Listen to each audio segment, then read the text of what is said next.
Okay, so yesterday I made an introductory about the big red mare. And when I first met her, she was in really good condition. She was emotionally not very fit, but she was physically in good condition. She was being shod on the front end and barefoot behind every 6 weeks. And so she was going along, but she was a pet. She wasn't doing anything. April Johnson, her owner, was opening her new business, and she'd been in a near fatal car crash, and so the mare had to be sidelined essentially as far as her training is concerned. So I went over to April's shop on the island, on Vancouver Island, because she had a number of my paintings in her shop. And we had agreed that I would do an artist in residence, which we did. So while I was in her shop, people kept coming in and were asking her all kinds of questions, and she was actually being quite a resource center for her customers.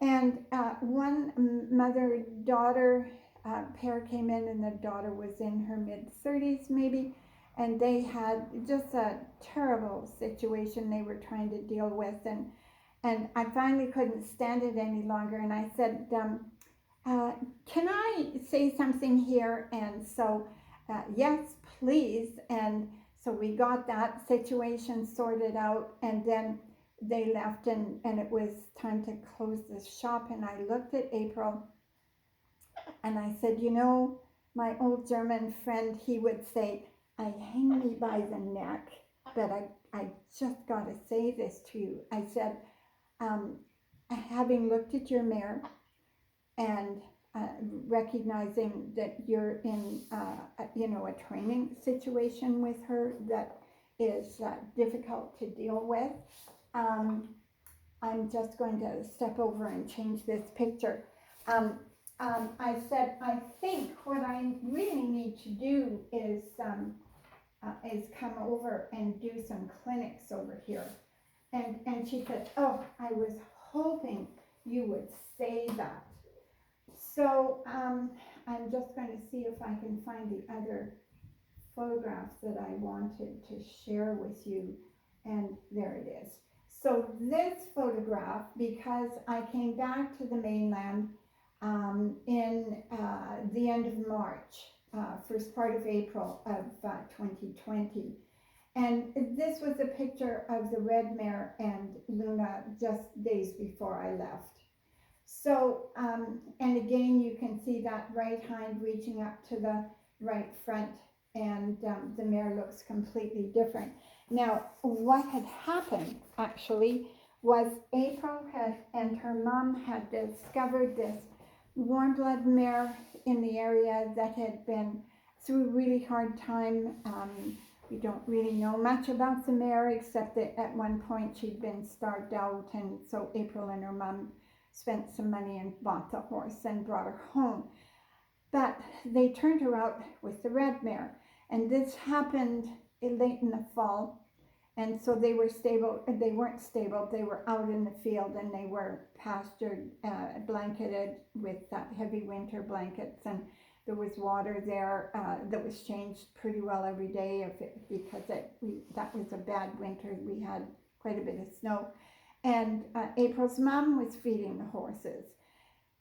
But what nobody realized was that this other mare was actually gobbling her feed, and then she would chase the red mare off and eat all the red mare's feed.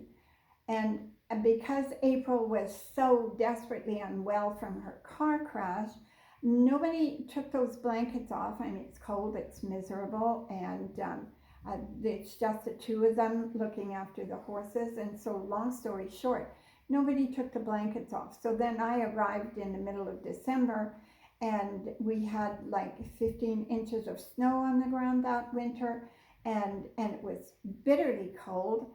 And I started looking after the horses, and I could see that the red mare didn't have much of a neck on her, So I started boiling whole flatted barley and adding twice the amount of oats in it and putting all kinds of things, and I was feeding them in buckets on the ground, and that's when I noticed that the gray horse was chasing the red mare off of her feed, and the hay too. But so then I started holding the bucket for the red mare. The red mare had kind of reached a stage where she wasn't eating very well because she was being chased off her food all the time. And that gray mare wanted to get in there. And so I started carrying either a lunge whip or a long dressage driving kind of whip. And I'm pretty good with that kind of equipment. I can put it where I want it to be, as soft or as hard as I need to be. And it didn't take the red mare too long to figure out that I was protecting her from that gray horse. So then I I talked to April, and she talked to another friend of hers who took the gray mare, and then we had the red mare by herself. And it was getting a little warmer, and so one day I took the blanket off to see what was going on underneath there, and I just had an absolute hissy fit about the condition that mare was in. So I went from feeding grain twice a day and hay twice a day to feeding grain 3 times a day, and so she was basically and hay 4 times a day. So she was getting fed 7 times a day by me, and the thing was she didn't clean her hay up. So you had to feed her small amounts of hay, because when she quit eating, she wouldn't go back to it. So you had to make sure that you were very cognizant of what was happening to her feed.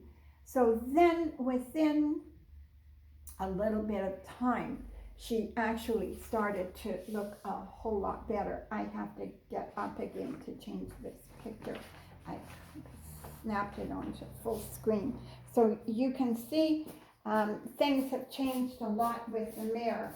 But in the meantime, the biggest problem that I had, and I'm talking having had as a trainer, was the fact that the mare was so out of balance with her feet, and I mean desperately out of balance.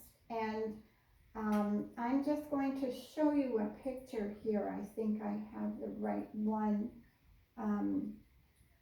This is what she looked like last fall, last November, when we sent her to have a 2-month holiday. She needed a holiday. She'd been working steady for over a year, and this is what her hindquarter looked like, which is pretty impressive. Okay, so before that, when I started working with her, and this would have been, I think this is another shot that would have come from early this spring, January kind of time, after she came back from her holiday. Now, I had done about 8 weeks of ground school on the mare, because nobody had been on the mare for quite some time. When I'd gone over to do a clinic with April, one of her friends sat on the horse. I very carefully put her on the mare from the mounting block, and I think I walked a total of maybe 2 or 3 steps, and I stopped, and I said, "You have to get off right now." And the gal said, "I'm okay up here." And I said, "Yeah, I know you're okay, but the horse isn't okay," because she was so bothered. So after her 2-month holiday, because this is, let me see, yeah, this was March of this year. You can see the atrophy here, and you can see the change in the shape here. Now that is all primarily due to her feet and being not balanced, because we couldn't balance them, because her right front foot was very flat and it turned out. And we'd been working on that the whole time I'd been there, from 2018. I moved over there in the middle of December 2018. And so all of 2019, the farrier and I worked together to get the mare balanced. But when she came back from her holidays, because she had 2 months and she didn't do hardly anything except stand around, her feet had dropped back down again. And so you can see the distortion here from the picture I just showed you of what she looked like before she went on her holiday. So now what I'm going to do is I want to talk about feet. So when you look at a horse, so this would have been this picture. Luna started riding the mare in 2019 in May. And so this was 2019. This is one of her early rides. And I was concerned the mare didn't go forward under saddle. She would bog, and if you put leg on her, and especially if she was stuck going into one particular corner on the right rein, she would rear up and turn around and go the other way. So I was very careful, and she had not cantered under a rider at that point at all, ever. So I'm just going to grab a pencil here, and I'm going to show you, because what I work with, when I look at a horse the first time and somebody asks me to evaluate the horse, the first thing I look at is their feet. I don't care how pretty their head is. I don't care what color they are. I might be interested how many swirls are on their forehead, but what I really want to know is what do their feet look like. And I want to show you, because this is 2019, May of 2019, okay? February, March. I have to have the date wrong there because Luna started riding in May. So I want you to watch, I want you to look here. First of all, see the steepness of the hairline there and the length of the toe, and there's no heel support, okay? Now that was her good foot, and this was her flat foot that turned out to the right. Okay, and it had a long toe and a low heel, and you can see where the heel would be low because of that hairline. Now this horse was being trimmed every 6 weeks and had shoes in front, but a farrier can't do a lot with a horse's feet unless the horse is being worked, and worked by a good rider and a saddle that fits, and that the horse is in training. Now you can also see how underrun the heel is on this right hind, and you can see the disparity in the length of the heel and the length of the toe, and you can see how much toe flare was there. Okay, now the mare couldn't move forward, because if she did, what would happen is this foot was so slow coming off the ground, and the right was even worse, that her body would pass over the leg, and you can see that happening here, and it's going to take her milliseconds before she can break over the edge of that long toe, and the heel is going to catch up, the hind leg rather, and the toe of the hind foot is going to run into the heel of the front foot. So when you have a riding instructor that tells you to drive the hind end of the horse up underneath it, and the horse's feet are like this, which a lot of horses are, the horse can't do it. The horse just physically is not capable. It might want to, but it physically cannot do that. So this is what the mare looked like at the beginning of her holiday, which started last November. Now, what I'd like you to notice is that that she's standing with her front legs pretty well straight up and down underneath her. And I also want to show you something else. If you take a straight edge, whether it's a pencil or a ruler, when you're looking at the real horse, you can eyeball it. You want to know where that the canid bone, the front of the canid bone, is in relationship to the foot. Now she has bell boots on. We had just arrived at her holiday destination, and we took her up to the arena to let her get used to her environment. I think she was maybe in the 2 months up there half a dozen times. And you can see here, if you take this on the right front, you can see that even with the bell boots on, that the weight of the horse is coming through the column of bone into the foot ahead of the last weight-bearing part of the foot.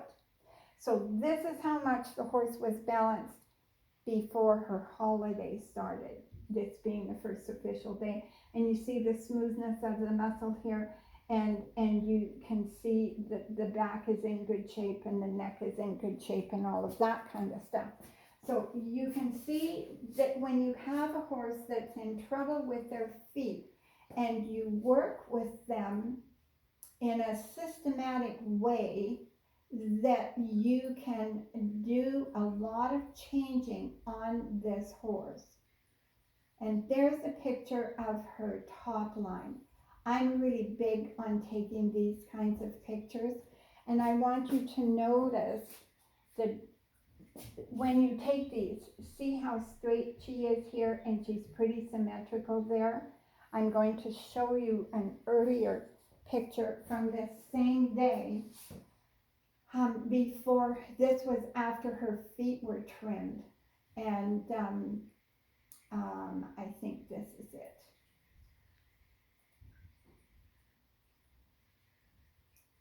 Yes, I showed you this already. Now what I want to do, and yeah, I know I didn't like that, but her diagonal front, because this is a walk, trot, canter horse, so the diagonal hind is a representation of that right front. So I want you to notice how her shoulder is jammed up here and how it's dropped down here. And you can see that the pelvis is kind of going that way, and you can see that the spine is crooked through there and that she's not level. So what happens when you're a rider sitting on a horse that's in this condition is you can't sit straight. So when you have these riders that are collapsing on one side and they might hold on to a rein on one side, it's because they're hanging on because they can't sit on, there's no level place for them to sit. And if they don't know about raising the low seat bone, then they're going to fall into that low hole.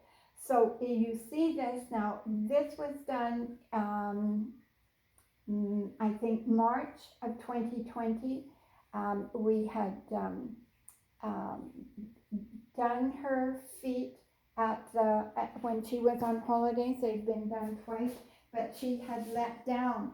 And when somebody talks about having a horse let down, this is what you see when a horse lets down. So that was before her shoes were pulled off for that trim, and this was after she was trimmed and reset on all 4 feet.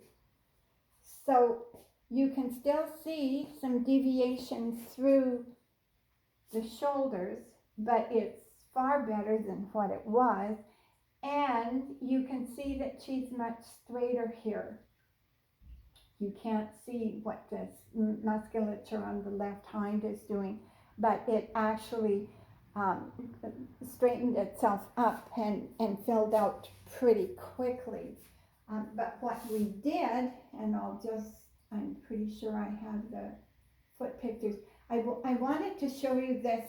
Let me just run down. Yeah, my feet pictures are here. So what I wanted to do is I wanted to show you this picture. Now, this was the spring of this year. Now, when I started with this horse, before I moved over in 2018, I think I'd come over a couple of times. The mare was still out in the field. The first time I came, the other mare was still there with her out in the field, but it was summertime and they were doing okay on grass. But um, I was going to, pardon me, I was going to leave on the 3:15 ferry coming back to Langley. And I always wake up pretty early in the morning. And I said to April, I said, let's go out and put one more work on your mare, one more ground school plate before I leave. And there was several people on the property because we had been doing a clinic. And you know, it took 6 people 3 hours to catch that mare because she didn't want to have anything to do with anybody. And so I just went and stood in the field. I was a safe place to be, and any place else she wasn't a safe place to be. And it was 3 hours. So this mare went from not being able to be caught. If she wanted to be caught, she'd come right up to you. And she, again, another interesting thing is a lot of horses, when they see something that they're afraid of, they'll run away from it. This mare wouldn't do that. When something bothered her, she would go and check it out. She'd be nervous and tight and tense and absolutely ready to, just do battle. But she didn't run away from what scared her. So this is the mare standing out in the middle of the lawn beside the back of their home. And that's the arena that you can see the railings of it. And Luna's there by herself. The driveway gate's closed. But the mare's changed from not being able to be caught to being perfectly willing to stand and be prepared to spend 2 or 3 hours with Luna and myself in April. So that's the kind of changes that we can see. So this horse was really an interesting mare, and she was an 8-year-old.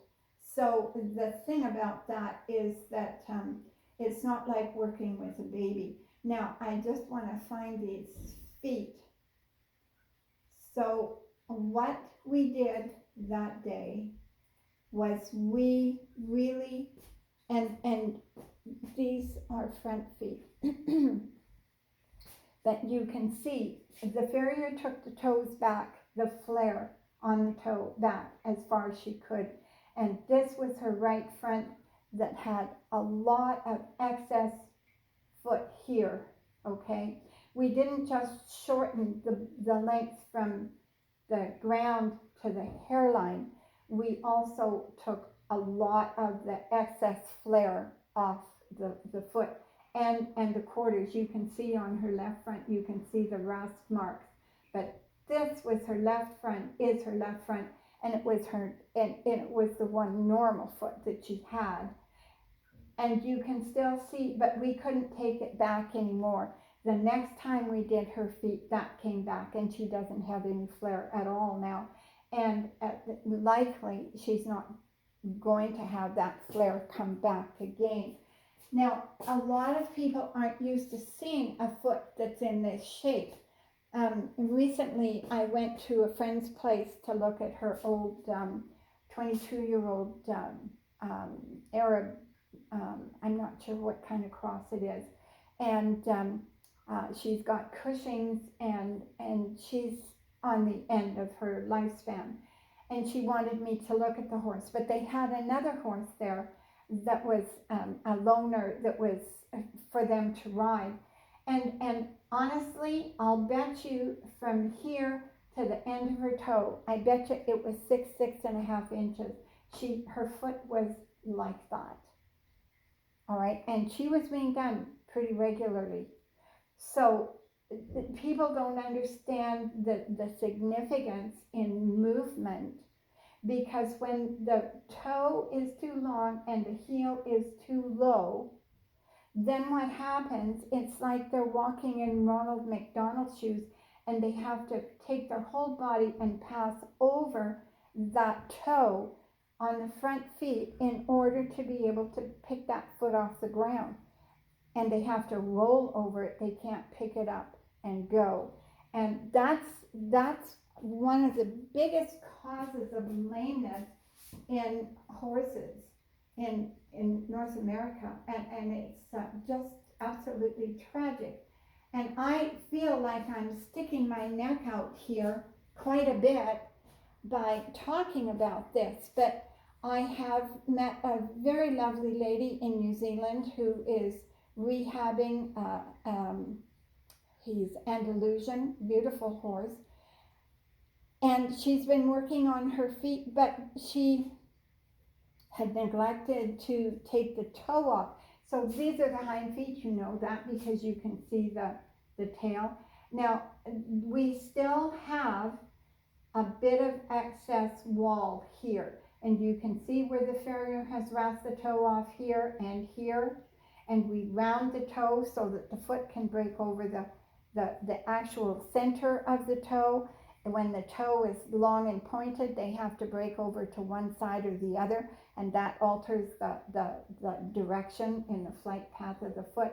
So this is a situation where every time the farrier, and the farrier and I work closely together, and I said to her, if you, and her name is Maddie Smith, by the way, a lovely, very talented young lady, and I asked her to trust me. I asked her to work on this horse's feet with me, and she agreed.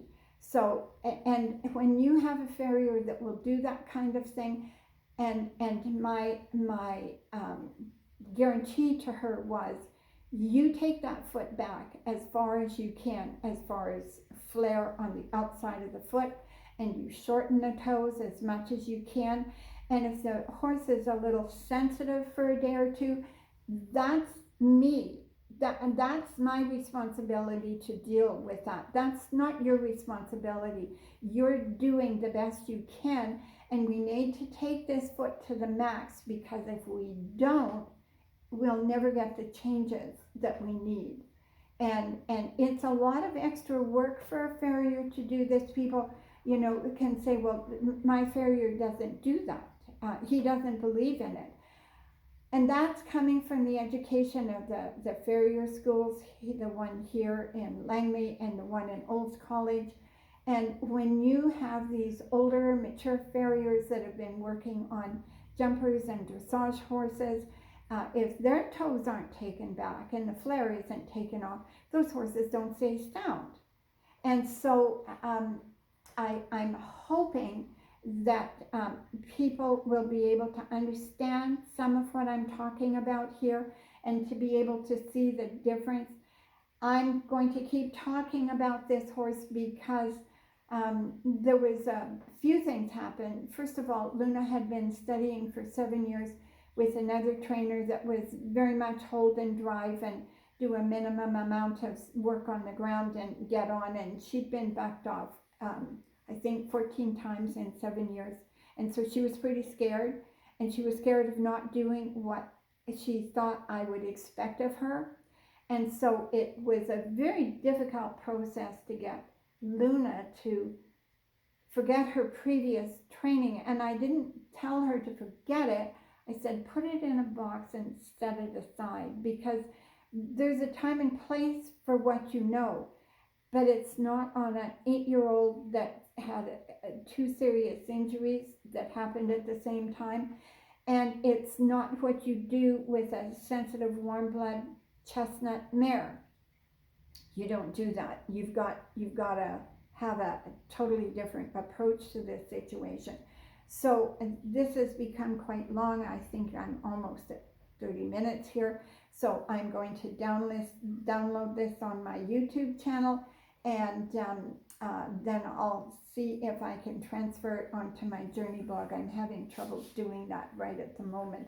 But I hope this helps you, and yeah, we're good here. And I'm going to keep going. I have lots of pictures, still pictures, and lots of videos, and I'm eager to share them. And please ask any questions. I expect to get some flack over this, and I can live with that. I have tiny little shoulders, but people need to hear this stuff. Thank you. Have a great day. Bye.